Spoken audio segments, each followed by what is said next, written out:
bahwa semua adik-adik di rumah semakin hari semakin diberkati oleh Tuhan, tetap sehat dan kuat di dalam Tuhan ya. Oke, hari ini kita akan mulaikan ibadah kita. Sebelum itu kita mau lipat tangan tutup mata, lalu kita berdoa. Kita satu dalam doa, kita berdoa. Tuhan Yesus yang baik, terima kasih Tuhan karena Engkau sudah memberkati kami semua. Terima kasih karena Engkau bangunkan kami pagi ini dengan sehat kuat. Dan saat ini Tuhan, kami akan memulaikan ibadah sekolah minggu. Kiranya Tuhan Yesus tolong agar ibadah sekolah minggu ini dari awal pertengahan kepada akhirnya boleh jadi seturut kehendak-Mu. Kami juga akan memuji Tuhan, kami juga akan mendengarkan firman-Mu. Berkatilah kami semua Bapa, selalu jaga lindungi kami, berikan selalu kami kesehatan dan kekuatan. Inilah doa kami Tuhan, dalam Tuhan Yesus kami berdoa dan bersyukur, haleluya, amin. Oke, sudah siap puji nama Tuhan? Kalau udah siap, angkat tangannya. Oke, puji Tuhan. Kita menyanyikan lagu yang pertama, karena kita semua anak-anak Tuhan. Hari ini kita berbahagia, kita menyanyikan hari ini kurasa bahagia.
bersikap doa, kita bersama-sama menyanyikan pujian Aku Mengasihi Engkau Yesus. Kita menyanyikan pujian ini dengan sungguh-sungguh, kemudian kita akan berdoa untuk mendengarkan firman Tuhan.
Bentengi kami, Kau jauhkan kami dari mara bahaya sakit penyakit, biarkan semua aman dalam perlindungan Tuhan.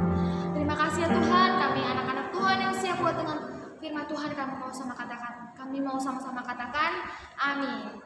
Selamat mendengarkan firman Tuhan. Halo adik-adik yang dikasih oleh Tuhan.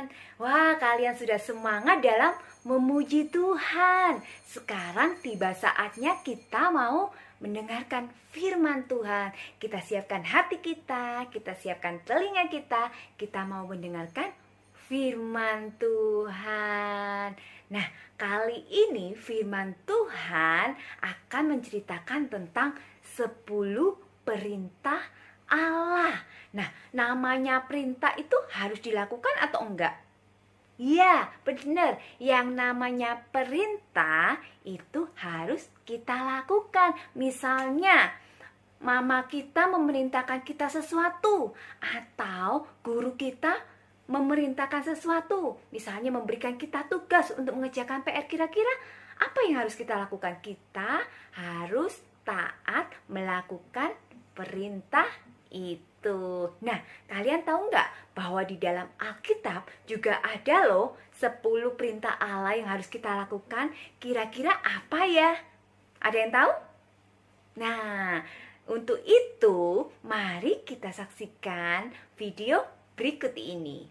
Selamat menyaksikan. 10 perintah Allah. Sumber dari Alkitab Perjanjian Lama, Kitab Keluaran pasal 19 dan 20.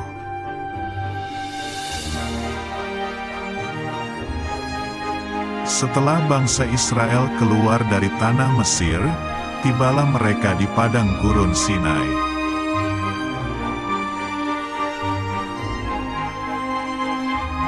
Lalu pergilah Musa bersama Harun ke Gunung Sinai untuk bertemu dengan Tuhan.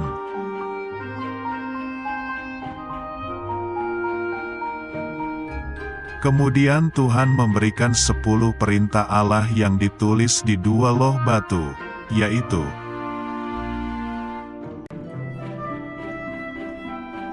1. Akulah Tuhan Allahmu, jangan ada Allah lain.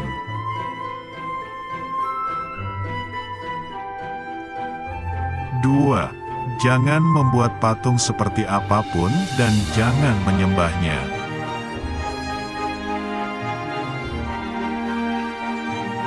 3. Jangan menyebut nama Tuhan dengan sembarangan.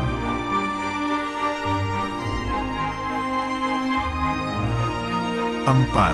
Ingat dan kuduskanlah hari Sabat, jangan lupa untuk pergi ke gereja.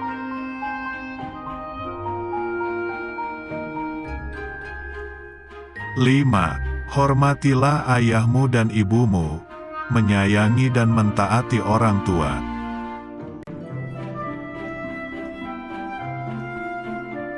6. Jangan membunuh, dilarang melukai dan menyakiti tubuh sesamamu.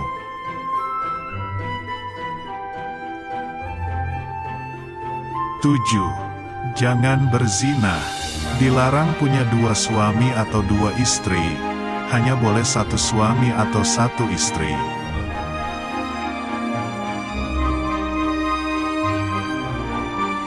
8. Jangan mencuri, tidak boleh mengambil milik orang lain tanpa izin.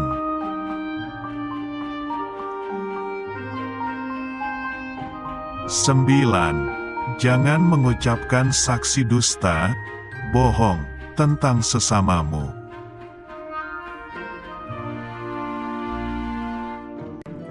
10. Jangan mengingini milik sesamamu apapun yang dipunyainya.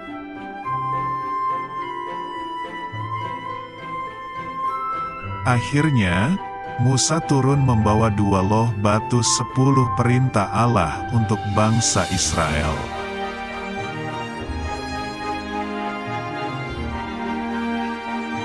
Firman Tuhan. Jawab Yesus kepadanya, "Kasihilah Tuhan, Allahmu, dengan segenap hatimu dan dengan segenap jiwamu dan dengan segenap akal budimu." Itulah hukum yang terutama dan yang pertama. Dan hukum yang kedua, yang sama dengan itu, ialah, kasihilah sesamamu manusia seperti dirimu sendiri. Matius pasal 22 ayat 37-39. Nah, adik-adik, dalam video tadi ada berapa? Ada 10 perintah Allah yang harus ditaati. Dan 10 perintah Allah itu bukan hanya untuk mereka saja, tetapi 10 perintah Allah juga untuk kita semua, karena kita semua adalah anak-anak Allah. Dan jikalau kita mengasihi Tuhan dengan segenap hati kita, maka kita harus taat kepada perintah Tuhan. Kita harus melakukan sesuai dengan perintah Tuhan. Nah, adik-adik, untuk menutup ibadah ini ada 1 ayat hafalan untuk adik-adik. Ayat hafalan minggu ini terdapat pada Matius 22 ayat 37. Matius 22 ayat 37. Jawab Yesus kepadanya, "Kasihilah Tuhan Allahmu dengan segenap hatimu dan dengan segenap jiwamu dan dengan segenap akal budimu." Nah, adik-adik, dalam hal ini kita harus mengasihi Tuhan, karena kalian tahu Tuhan sudah mengasihi kita. Tuhan rela disalib untuk menebus dosa-dosa kita. Nah, bagaimana caranya untuk membalas semuanya itu? Kita harus mengasihi Tuhan dengan segenap apa? Segenap jiwa kita, dengan segenap hati kita, dengan segenap akar budi kita. Nah, adik-adik, mulai hari ini kita belajar untuk taat ya. Kita taat akan perintah Tuhan. Kita melakukan setiap yang diperintahkan Tuhan. Dan kita juga harus percaya kepada Tuhan. Oke adik-adik, untuk menutup ibadah ini, mari kita tutup di dalam doa. Mari kita berdoa. Tuhan Yesus, Allah Bapa kami yang ada di dalam surga, terima kasih Tuhan buat hari ini kami boleh memuji dan memuliakan nama Tuhan. Kami juga sudah mendengarkan firman Tuhan dengan baik. Tuhan berkati kami semuanya. Hanya di dalam nama Tuhan Yesus kami sudah berdoa dan mengucap syukur. Haleluya. Amin. Nah adik-adik, sampai di sini dulu. Sampai jumpa minggu depan. Bye-bye. Tuhan Yesus memberkati. Bye-bye.